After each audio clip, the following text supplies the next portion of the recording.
Բարև ձեզ, սա Top Test է, որ հետաքրքիր իրադարձություններն ու դրանց մասին համացանցի ու մամուլի արձագանքը ներկայացնում է մեկ հաղորդման մեջ, ինչից սկսվեց եւ ուր հասավ։ Մենք այսօր ձեզ կպատմենք։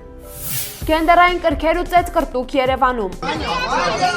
Պոռնկություն ենք հարուզում։ Նորից անհանգիստ օրեր Ուկրաինայում, Սլավյանսկ քաղաքում առաջին զոհը կրկին հայ է Ռուբեն Ավանեսյան։ Первый герой Донбасса, сын славного армянского народа.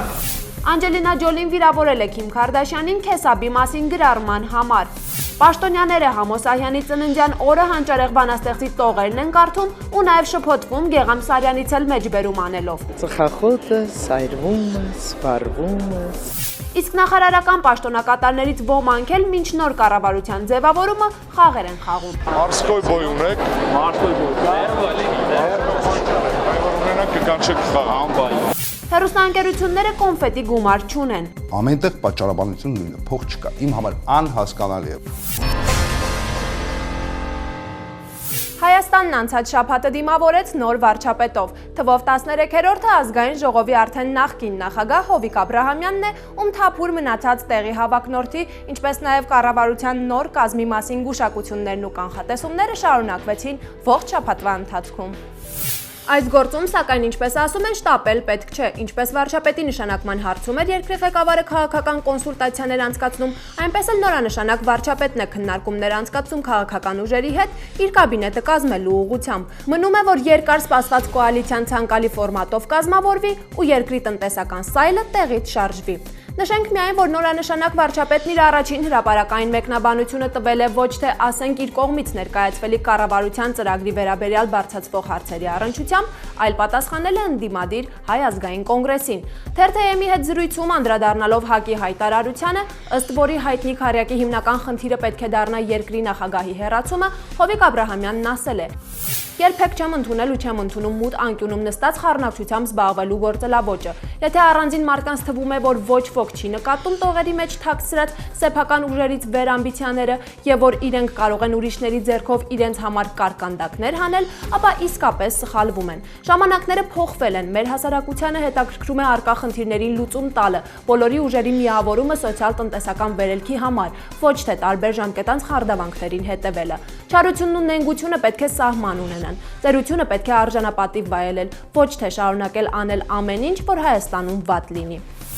Իսկ թե ում անունն է թաքցված Հովիկ Աբրահամյանի խոսքերում դժվար չէ նկատել, քանի որ հայտնի է, որ Լևոն Տեր-Պետրոսյանն է, որ հրապարակային իր ելույթներից մեկում անձամբ է իր տարիքը դարձրել քաղաքական գործոն։ Իսկ քաղաքական անցուդարձի մյուս կարևոր լուրն անցած շաբաթ ՕԵԿ-ի կոալիցիայից դուրս գալն էր։ Ժողովուրդ օրաթերթն այս առիթով գրեց.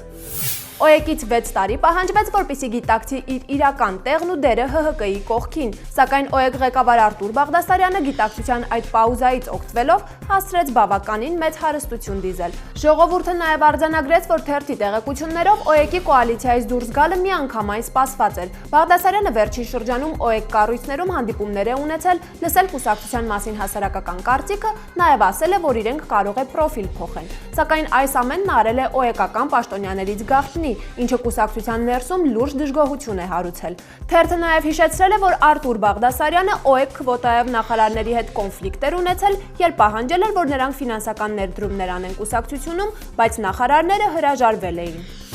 Կրկին անհանգիստ է Ուկրաինայում եւ ցավոք այդ երկրում արձանագրված զոհերի թվում կրկին հայ կա։ Դոնեցկի մարզի Սլավյանսկ քաղաքում անցած շաբաթ հրազենային վիրավորումից մահացել է 29-ամյա Ռուբեն Ավանեսյանը, ով Ուկրաինայի քաղաքացի էր։ Մեր հայրենակցի մահվան մասին լրատվամիջոցներում մի քանի վարկածներ են շրջանառվում։ Դրանցից մեկի համաձայն անհայտ անձինք փորձել են նրա ավտոմեքենան կանգնեցնել Սլավյանսկի անցակետի մոտ, ինչից հետո կրակ են բացել նրա ուղղությամբ։ Դոնբասի կամավորական ջոկատներից մեկի առաջնորդը նշել է, որ Ավանեսյանն այլ ակտիվիստների հետ այդ պահին երկու ավտոմեքենաներով օգնություն էր տեղափոխում Դոնեցկից Սլավյանսկ։ Նրա խոսքով անձեն ակտիվիստներին հետապնդել են Պրավի սեկտորի ներկայացուցիչները եւ կրակ են բացել նրանց ուղղությամբ։ Նա նշել է, որ Ռուբեն Ավանեսյանը առաջին զոհն է եւ առաջին հերոսը։ Հիշեցնենք, որ Մայդանի առաջին զոհը եւս հայ էր՝ Սերգեյ Նիգոյանը։ Վերադառնանք Հայաստան։ Գենդերի մասին քննարկումների ժամանակ անցած շաբաթ ծեծկրտուկ է տեղի ունեցել Երևանում։ Կազմակերպիչները հայտարարել են, որ քննարկումը փակ է, ներս չեն թողել անգամ լրագրողներին։ Մինչդեռ մասնագետները վստահեցրել են, որ արևմուտքից ֆինանսավորվող կազմակերպությունները փորձում են գաղտնի կերպով քննարկել ու գենդերային բաղադրիչը ներդնել կրթական համակարգում, հասարակագիտություն առարկայի մեջ։ Վեճի մասին կադրերն ըստ Ար հեռուստաընկերության։ Որովհետև տեսեք ինչ ա լինելու։ Մենք Պորնիկություն ենք հարուզում, երեխաների ոչնչացման ծրագիր է, միասեռականություն, գենդեր, ձերբերովի սեր, այ մի ժանկ էս կոմայգու մոտ լիք է տրանսվիստիտներ, դա մաքրել ենք։ Մի քանի լուր հեռու հարևաններից։ Ադրբեջանական օխու ասկայքն անդրադարձել է Արցախում գործունեություն ծավալող Ղարաբաղ կարպետ գորգագործական ընկերությանը, նշելով, թե ադրբեջանական գորգերն աշխարհին հայտնի են դառնում որպես հայկական։ Ղարաբաղ կարպետ գորգագործական ընկերությունը Ստեփանակերտի, Շուշիի եւ Մարտունու շրջանի Ճարտար գյուղի մասնաճյուղերում 150 աշխատատեղեր ունի։ Առաջիկայում նոր մասնաճյուղ է բացվելու նաեւ Բերձորում։ Հայաստանի մասին Թուրքիայի պետական հեռուստաընկերության կողմից պատրաստած հեռու հարևան Հայաստան վավերագրական ֆիլմը YouTube-ում մեծ թվով դիտումներ է ունեցել։ Ֆիլմը 2 անգամ ցուցադրվել է նաև թուրքական TRT-ով ռեյտինգային ժամերին։ Հեղինակը նշում է, որ ֆիլմը քաղաքական նպատակներ չի հետապնդում։ Այն նպատակ ունի օտարներին ներկայացնել Հայաստանի մայրաքաղաքի հասարակական եւ մշակութային կյանքը։ Ֆիլմում հայկականությունը պահելու համար օգտագործվել են նաև հայ երաժիշտների ստեղծագործություններ։ Նկարահանումներն անցկացվել են Երևանում 3 տարի առաջ։ Իսկ Ադրբեջանում ջղագրգիռ կեցվածքով եւ նախանձով են դիտել Հայաստանում ապաստանած ադրբեջանական ընտանիքի հոր հարցազրույցը BBC-ի ադրբեջանական գործակալության թղթակցին։ Ջավիդ Օրուջևը Երևանի Հանրապետության հրապարակում պատասխանել է թղթակցի հարցերին, պատմել Հայաստանում իր եւ ընտանիքի վիճակի մասին։ Օրուջևը հայտնել է, որ իրենք լավ հարաբերությունների մեջ են նաեւ հանրակացարանում իրենց հարևանների հետ, որոնց մի մասը սիրիահայ է, մյուս մասը փախստական է Աֆրիկայից ու Իրանից։ Армянская республика, я всем доволен.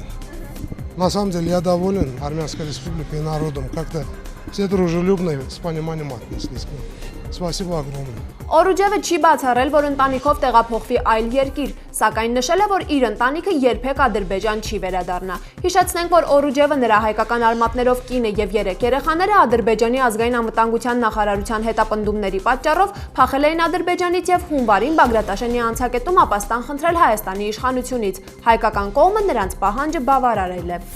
Եվ մեկ լուր, որ միավորել է Հայաստանն, Ադրբեջանն ու Վրաստանը։ Այս տարվա մարտին 22-ամյա վրացի լեռնադահուկորդ Իվա Ցիկլաուրեն ավարտել է իր ազատ ոճի լեռնադահուկային արշավը եւ նվաճել է Կովկասի 3 ամենաբարձր գագաթները։ Հայաստանում Արագածը 4091 մետր, Ադրբեջանում Բազարդուզին 4466 մետր եւ Վրաստանում Շխարան 5200 մետր։ Իվա Ցիկլաուրեն իր կարգի մեջ առաջին մարզիկն է, որ նվաճեց Կովկասի այս բարձունքները։ Իսկապես մեծ փորձություն էր բացահայտել Կովկասի առեղծվածային գագաթները։ Այս անմոռանալի արկածը նոր էջ բացեց իմ լեռնադահուկորդային կարիերայում եւ տվեց ինձ լավագույն զգացումը, որը ցանկացած դահուկորդ կարող է ունենալ։ Լեռները ողջ են եւ սա այն տեղն է, որին ես պատկանում եմ, ասել է Իվան։ Հաղորդման այս հատվածում շաբաթվա ուշագրավ մի քանի դեպքեր ու մտքեր, կարճ գլխագրերով եւ առանց մեկնաբանության։ Վարչապետ ոստիկանությունը շնորհավորում է ձեզ ձեր նշանակման կապակցությամբ։ Լավ է ուշ կան երբեք։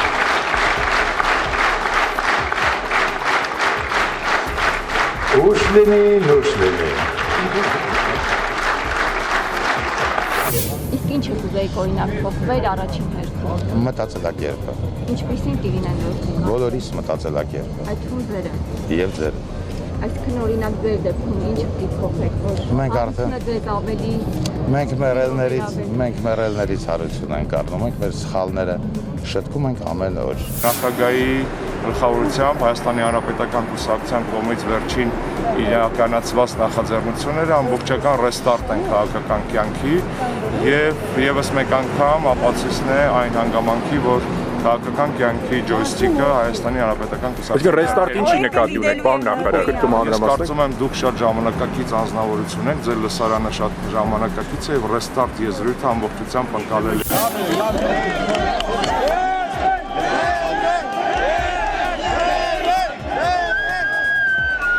Ես խնդրում եմ ուլտիմատումով չխոսենք միմյանց հետ։ Ես հարգելով եկել եմ այստեղ եւ խնդրում եմ լսել եւ հնարավորություն տալ։ Ես ուզում եմ կառուցողական ձեզ հետ աշխատեմ, որ նայեք աչքերից կտեսնեմ, որ անկեղծորեն եմ ասում։ Քննարկենք միասին։ Մենք ձեր ճշտամին չենք։ Միասին լուծենք այդ խնդիրը, ինչի մասին է։ Դեմը ոչ թե դեմ է կൂട്ടակային համակարգին, այլ կൂട്ടակային համակարգին այս տեսքով, որը հակասահմանադրական է։ Սա է մեր մոտեցումը։ Երեկոյա վարչապետ եմ։ Ըմբռնումով ենք մոտենում։ Համացանցի հայ օգտատերերը դժկամությամբ ընդունեցին Ալլա Պուգաչովայի ծննդյան օրվա կապակցությամբ ռուսական առաջին ալիքով անցած շաբաթ տեղի ունեցած «Կուրաժ» սերիալի պրեմիերան։ Անցած շաբաթ լրացավ Համոս Ահյանի ծննդյան 100-ամյակը։ Հանճարեղ բանաստեղծին նվիրված հուշերեկոյին մասնակցել են նաև պաշտոնյաներ։ Նրանցից մի քանիսը Arnews-ի թղթակցի խնդրանքով մտաբերել ու արտասանել են Համոս Ահյանից իրենց հոգեհարազատ տողերը, սակայն Սփյուռքի նախարարի պաշտոնակատար Հրանուշ Հակոբյանը սկզբում արտասանել է Հայաստան ասելիս հասակս ծաղկում է, իսկ նրա մեջ բերած հաջորդ տողը եղել է Գեգամ Սարյանի բանաստեղծությունից։ Ծխախոտը, սայրվումը, սպարվումը, ինքդ քեզ։ Գնամ բնաշխարհն իմ բարձրագմբետ, միտնեմ վիհավոր կիրճերը նրա։ Պարզաջրվեմ պարզ ու պարզերես, մարդկանց մոտ գնամ, մարտահոտ առնեմ։ Երկնքի հոնքին նայր, աղունդ փրելուց առաջ, մի պահ քեզ ծառ պատկերացրու, կացինը ծրելուց առաջ։ Իսկ նախարարի պաշտոնակատարներից ոմանք էլ մինչ նոր կառավարության ձևավորումը խաղեր են խաղում։ Արմեն Աշոտյանը, ով այցելել էր Կրթություն և կարիերա միջազգային էքսպո 2014 ցուցահանդեսին, շրջել է բոլոր տաղավարներով, գնումներ կատարել, ցանկացել է մարսկոյ բոյ խաղալ, բայց XX նոլիկ է խաղացել։ Մարսկոյ բոյ ունեք։ Մարսկոյ բոյ։ Այո, ունենաք կկանչեք խաղալ։ Դուք եք պատրաստ։ Ձեր նախագծած։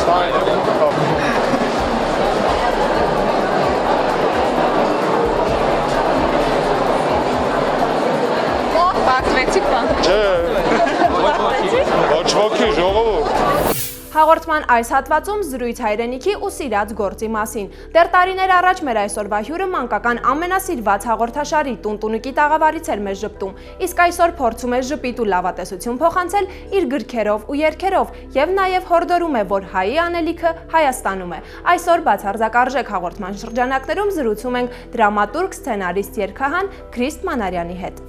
Բարև ձեզ, պարոն Մանարյան, շնորհակալ եմ, որ ընդունեցիք մեր հրավերը։ Իմ առաջին հարցն այսպեսին է. Դուք միշտ նշում եք, որ Հայաստանում անելիք կա ու ավելի լավ է հայերը մնան Հայաստանում ու այստեղ զբաղվեն իրենց առաքելությամբ։ Բայց հիմա գիտենք, որ արտագաղթի հոսքը շատ մեծ է, մարդիկ գնում են կյանքի անելանելի իրավիճակներից ելնելով հացի խնդրի պատճառով։ Այնուամենայնիվ, ըստ ձեզ ինչ քայլեր պետք է ձեռնարկվեն արտագաղթի ներկայիս տեմպերը ինչ որ կերպ կանխելու համար։ Գիտեք, այդ հարցի պատասխանը ես անընդհատ փնտրում եմ, դժվարում եմ ասել եւ ոչ ոք թող հավակնություն չունենա որևէ ճշգրիտ տեղատոմս ներկայացնելու այս դեպքում, բայց ասում եք գնում են հացի խնդրի համար, ես եւ համաձայն եմ եւ ինչ որտեղ նաեւ համաձայն չեմ, որովհետեւ գիտեմ մարդկանց, ովքեր որ գնում են նաեւ ինչ որտեղ հիասթափված, մարդիկ ովքեր որպես կանոն առանձնապես հացի խնդրի, այդպես հացի խնդրի լուծելու համար չէ, որ գնում են։ Այդ մարդիկ հաստատ պիտի մնան Հայաստանում։ Ես ուղղակի նրանց կոչ եմ անում, թող ուրեմն միամիտ չլինեն։ Իհարկե այնտեղ կյանքը շատ ավելի հեշտ է կարելի ասել, բայց նաև անիմաստ։ Եթե դու Հայաստանում ծնված մարդ ես, եթե դու քո ուժերի ներածին չափով կարող ես օգտակար լինել եւ ինչ-ինչ խոչընդոտներից, չասեմ վախենալով, խորշելով փորձում ես ուրեմն ինչ որտեղ նաև թող ներեն ինձ այս խոսքի համար ինքնախապեյությամբ դրսերում հաստատվել, դրսերում գտնել քեզ, հավատացեք, այդ ամեն ինչը ժամանակավոր է։ Սա մեր վերևների պարտականությունն է։ Պիտի մտածեն ոնց անեն, որ կարող ուժերը Հայաստանին չգնան։ Ձեր խոսքով ասած վերևներում այս օրերին փոփոխություն է եղել, մենք նոր վարչապետ ունենք, արդեն աստիճանաբար կառավարության կազմն է ձևավորում, ինչ ակնկալիքներ ունեք նրանցից։ Միգուցե ես միամիտ մարդ եմ, այս վատի մաստով չեմ ասում, իմ ակնկալիքները միշտ լավն են։ Ես միշտ ուզում եմ հուսալ, որ ուզած այդ փոփոխություն մի դրական քայլ է, մի քայլ առաջ, մի քայլ վեր։ Շատ կուզեմ հուսալ, որ փոփոխությունները մանավանդ իրենք էլ չեն թաքցնում, որ դժգոհություն բավական մեծ չափի կա բնակչության մեջ, այս վերջին դեմ եմ շարժումը եւ այլն, ճիշտ հետևությունները անեն եւ մի քիչ ժողովրդի խաթրով գնան, մի քիչ փակագծերում բավական ժողովրդի հետ պիտի հաշվի նստես, դու պիտի ժողովրդին ծառայես, սա է քո անելիքը։ եւ ոչ թե հակառակը։ Չեմ կարծում, որ որևէ մեկը վերևներում մտածում է, որ ժողովուրդը պիտի իրեն ծառայի, բայց երևի թե արժի, որ ել ավելի ժողովրդի պահանջները հաշվի առնեն, հաշվի նստեն եւ հասկանան, թե ինչու է այս իրավիճակը Հայաստանում։ Հետաքրքիր է, դուք մասնագիտությամբ դրամայի ռեժիսոր եք, եթե չեմ սխալվում, սակայն ասացիք, որ ամեն մեկը իր առաքելությունը վերևից տեսնում է ու զբաղվում է այն աշխատանքով, ինչը իրեն հոգեհարազատ է։ Այստեղից պետք է ենթադրենք, որ դուք ֆիլմերի սցենարներ եք գրում, երգերի բառեր, քանի որ եւ երաժշտություն եւ բառեր։ Երգահան եք, այսինքն դա ձեզ ավելի հոգեհարազատ է, թե այդ կերպ նաեւ Հայաստանում հնարավոր է ինչ-որ ձևով գումար վաստակել։ Գումար վաստակել, Անիտ ջան, այդ իհարկե շատ բարձրագույն ասված արվեստով ընդհանրապես շատ դժվար է ոչ միայն Հայաստանում, ամբողջ աշխարհում, բայց Հայաստանում մասնավորապես հատկապես դժվար է գումար վաստակել։ Չէ, սա ես պարզապես չեմ կարող չանել, բայց հարցել եմ քանիցս կողքից մարդիկ բիզնես ունես, չունեմ, չեմ էլ պատրաստում ունենալ, որովհետև իմ խելքը այդպես չի սարքած։ Ես մինչև լուսաբաց գրում եմ, լույսը բացում է գրում եմ, եթե ամոթ չլինի հարևաններից նեղություն տալու հանգամանքը չլինի, ժամը 4-ը 5-ը մինչև ես նվագում եմ, երգեր եմ գրում անընդհատ, որովհետև եթե վերևից դա գալիս է, անընդհատ քեզ տալիս են, եթե դու այդ հոսքը դադարեցրեցիր արհեստական ձևով, ռուսերեն բառ կա, засорение կլինի մոտդ։ Պիտի անընդհատ միջիցդ հանես։ Պիտի անընդհատ միջիցդ հանես եւ բաժանես։ Սա է կոնկրետ իմ անելիքը սա է։ Պարոն Մանարյան, դուք շատ բազմազբաղ եք, ինչպես հասկացա, տարբեր ասպարեզներում եք ձեզ փորձում, հնարավոր է մի օր ձեզ տեսնենք ակտիվ քաղաքական գործընթացներում։ Երբևէ մտքովս չի անցել, չնայած կողքից եղել են առաջարկներ, իսկապես առաջարկներ, չէի ուզենա, որ այդ օրը գար, ինչու եմ սա ասում, որովհետև իսկապես մեր ոլորտում այնքան շատ բան կանելու։ Իհարկե, եթե ես զգամ, որ ես իմ գործին, իմ ընկերներին, իսկ ես ինքս մեծ երեխա եմ ինձ համարում եւ իմ ընկերներն էլ են այդպիսի մարդիկ, այդ տարիներով կսպասենք ամփերեն, որ մի օր լավ օրը գա, իրենց գործին ծառայեն։ Եթե ես իմանամ, որ դրանով պիտի կարողանամ հասարակությանը ամենայն անկեղծությամբ եմ ասում, իմ ընկերներին, երեխաներին, չգիտեմ, մեծերին ինչ որ կերպ օգտակար լինել այդ իմաստով առանց վարանելու կգնամ։ Կգնամ եւ հայերեն ասած քյալլա կտամ բոլոր այդ մականունավոր մարդկանց հետ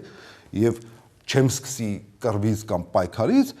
կփորձեմ նրանց էլ համոզել, որ գիտեք, մենք ապրում ենք մի փոքր երկրում, որտեղ բոլորս իրար հետ հազար թելով կապված ենք։ Եկեք մի կողմ դրեք ձեր սեղաններից այսօր մի քիչ կտրեք, տվեք արվեստին։ Սա ես հաստատ կանեմ, եթե զգամ, որ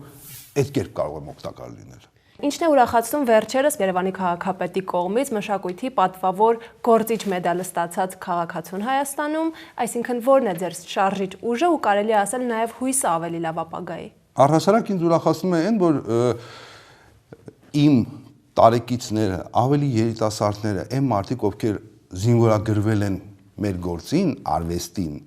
նրանք համառորեն շարունակում են իրենց ճանապարհը, իրենց դժվար ճանապարհը։ Շատ մեծ զրկանքներ նույնիսկ ինչ որտեղ կրելով։ Ես ինձ երբևէ չեմ մասնատում մյուսներից։ Եվ ես զգում եմ մի մեծ բանակի զինվորներից մեկը, որը եթե, չգիտեմ, Աստված ոչանի, անկավ պայքարում, հետևից անպայման կողքից եկողները կան։ Այդ իմաստով ես ինձ շատ ոգևորված ու այսպես մեջքից զգում եմ մի մեծ բանակ։ Եվ միանգամից հակառակ հարցը, որոնք են մեզանում արկային հիմնական խնդիրները, որոնք դες երբեմն հնարավոր է թևաթափ են անում կամ հիասթափեցնում են։ Թևաթափ եղողներից ու հիասթափվողների չեմ, բայց իհարկե լինում են պահեր, երբ մտածում ես, որ լավ, բայց հանուն ինչի, երբ որ ուզում ես լավ բան անես ու արձագանք չի գտնում, արածդ կամ առաջարկդ, ասեցիք, հիմա անպայման կասեմ այդ կապակցությամբ, մանկական հեռուստատեսային ծրագիր եմ ուզում անել, դիմել եմ Հայաստանի բոլոր գրեթե առանց բացառության հեռուստաընկերություններին։ Ամենտեղ պատճառաբանություն նույնը, փող չկա։ Իմ համար անհասկանալի է, որովհետև նախ մեծ գումարների մասին չի խոսքը։ Բայց եթե ես չեմ սխալվում, հրահի չափորոշիչներով հստակ տեղ կա, որ պետք է իրենց ծրագրային քաղաքականության մեջ ներառեն նաև մանկական հաղորդումները։ Երևի թե կա, ես այդքան լավ օրենքները չգիտեմ, ճիշտն ասած, բայց եթե մյուս մասնավոր հեռուստաընկերությունները լավ վատ ինչ որ բան անում են, կարող ես հավանել, չհավանել, սա էլ արդեն ճաշակի խնդիր է։ Կա հանրային հեռուստաընկերություն կամ ինչպես հիմա ասում են առաջինը, որը ես կարծում եմ պիտի պարտավորված լինի այդ տեսակ բան անել։ Երբ որ ես իրենց դիմում եմ այդ հարցով, ինձ ասում են ունենք ամերիկյան ֆիլմեր, հայերեն թարգմանած մուլտֆիլմեր։ Դա էլ եմ հասկանում։ Լավ, բայց չլինի մի ծրագիր, որտեղ երեխան հայերենով եւ Հայաստանի մասին երգ լսի, տեսի տիկտիկներ, լսի հեքիաթ իր մայրենի լեզվով, ոտանավոր, բանաստեղծություն, բայց ով պիտի անի դա։ Ինձ համար գիտեք սա ինչն է մոտավորապես մեծ հասակները նստած սեղանի առաջ կերան խմեցին, հիմա էլ ասենք անցել են սուրճ ու գարեջուր խմելու, երեխան եկել է կոնֆետնա ուզում, ասում են բալիկջան կոնֆետի փող չկա։ Ես սա չեմ հասկանում եւ երբեւե չեմ պատրաստվում հասկանալ։ Ասեմ հանուն արդարության, որ նոր ուրեմն մի նախագիծ արված է եւ տրված է առաջին ալիքին 39 մանկական երգեր, որոնք վերածված են մուլտֆիլմերի։ Այնպես եղավ, որ մենք ժամկետներից դուրս եկանք, այն էլ որովհետեւ իմ հավաքած խմբից 6 անիմատորներից 3-ին տարան բանակ, բան չունեմ ասելու, հայկական բանակը իմ համար ամենամեծ ձեռքբերումն է ու սրբությունն է, ես գտա ամիջապես փոխարինողներ, բայց այդ տարանքում մենք ժամանակ կորցրեցինք եւ մեր պայմանավորվածությունները ստացվեց, որ ես խախտել եմ։ Երբևէ պայմանավորվածություն իմ կյանքում չեմ խախտել։ Մենք շատ օրինական Հայաստանում ենք ապրում, որտեղ ոչ մի քայլ այս կողմ չի ներվում։ Չեմ կարող ասել ուրիշի խոհանոցի մեջ, այսպես ասեմ, այդ իմաստով երբեք քիթս չեմ մտցնի, հասկանում եմ ինչ նկատի ունեք, բայց արդեն մի 2-3 ամիս է այնտեղ են եւ դեռ չգիտեմ երբ կցուցադրվեն։ Իհարկե ճիշտ կլինի, որ այս հարցը որևէ կերպ լուծվի, որովհետեւ ես աղջիկս, հայրս բոլորս ասելիք ունենք, ել չասեմ իմ ընկերներ, մեծ խումբ եւ տիկնիկավարներ եւ երգիչներ, բոլորը սպասում են, որ Քրիստը որևէ լավ բան անի, իրենք կան մասնակցեն երեխաներին մեր խոսքը ասենք։ Շաբաթվա հերոսը Վայոց ձորի մարզի Ռինդ գյուղի բնակչուհի Սիրանուշ Վարդանյանն է, ում հետ կատարվածը քաղաքաբնակները միայն սարսափ ֆիլմերում են տեսել։ Հսկա արջը գյուղից ոչ հեռու դաշտում հարձակվել է բանջար հավաքելու գնացած կնոջ վրա։ Սիրանուշ Վարդանյանն առաջին պահի շոկը հաղթահարել ու կարողացել է ազատվել արջից։ Թևի կոտրվածքից բացի արջի հետ պայքարը հետք է թողել նաև կնոջ որովայնին։ Առաջին օգնությունը նրան ցույց են տվել համագյուղացի կանայք, հետո տեղափոխվել է Եղեգնաձորի բժշկական կենտրոն, ապա Արտաշատի հիվանդանոց։ Սիրանուշ Վարդանյանը դեռ 1 շաբաթ կմնա հիվանդանոցում։ Երկու տեսանյութ մի դեպքում Շամշյանն է նկարել, մյուսում Շամշյանին են նկարել։ Գագիկ Շամշյանն արդեն նախկին վարչապետ Տիգրան Սարգսյանին լուսանկարելու համար վազելիս հարվածում է սյանն ու վայր ընկնում։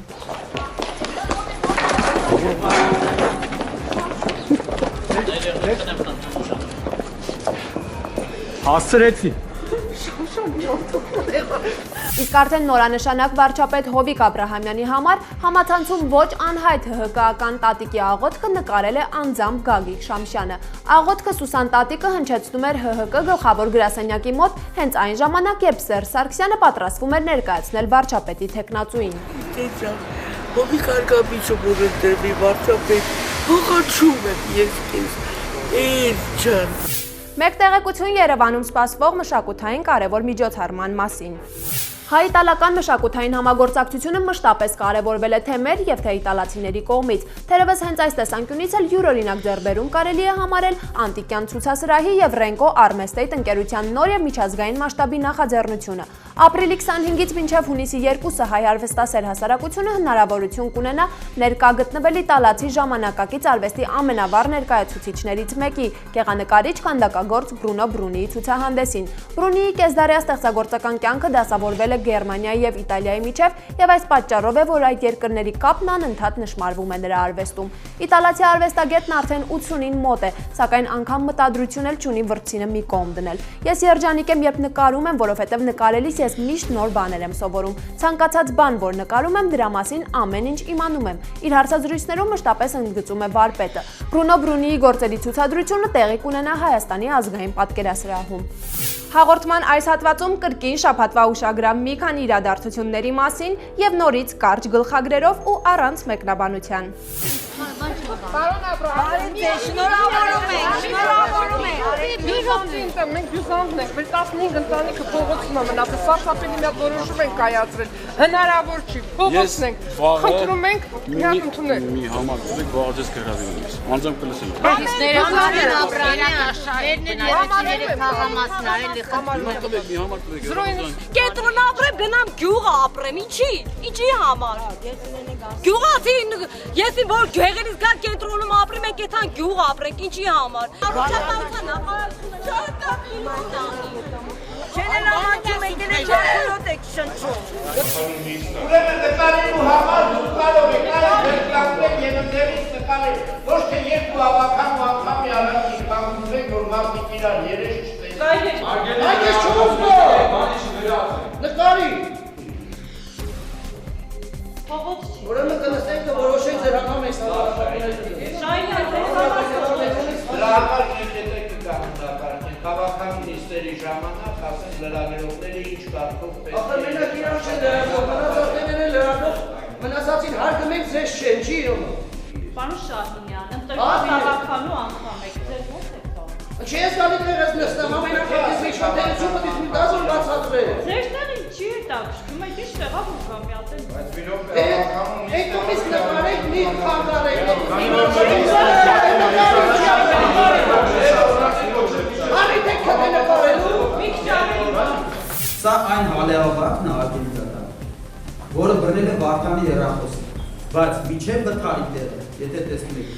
1, 2, 3 ևս ալեավակ է, այսինքն եթե վթարի վայրում լիներ Վարդանը, հետևաբար պետք է բացառենք, որ այս ալեավակը չի բռնել, մյուսը չի բռնել, մյուսը չի բռնել, այն երրորդն է բռնել, ես հետո կներկայացնեմ շուրջ 4 կիլոմետրից ավելի տարածության վրա է գտնվել մեր մյուս ալեավակը, որ այն բանի որ գտնվել է։ Ալեավակները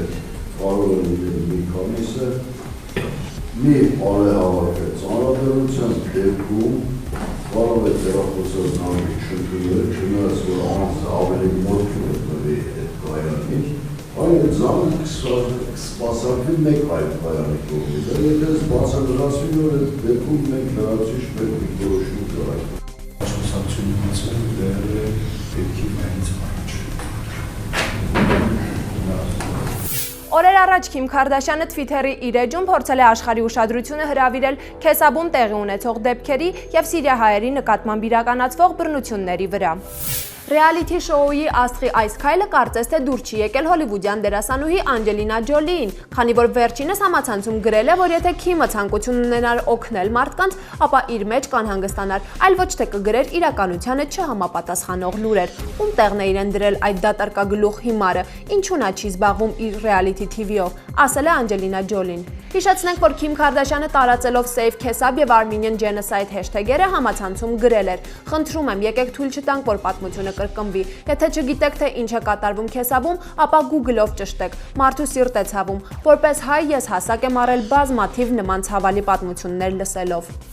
Եվ վերջում հաղորդմանն աջակցելու եւ իմ արտաքին տեսքն ապահովելու համար շնորհակալություն եմ հայտնում Մարիոթ հյուրանոցում գտնվող Միլենա գեղեցկության սրահին։ Սա թոփ տեսներ, որ հետաքրքիր իրադարձություններն ու դրանց մասին համացանցի եւ մամուլի արձագանքը ներկայացրեց մեկ հաղորդման մեջ։ Ես Անի Միրաքյանն եմ, կհանդիպենք հաջորդ շաբաթ։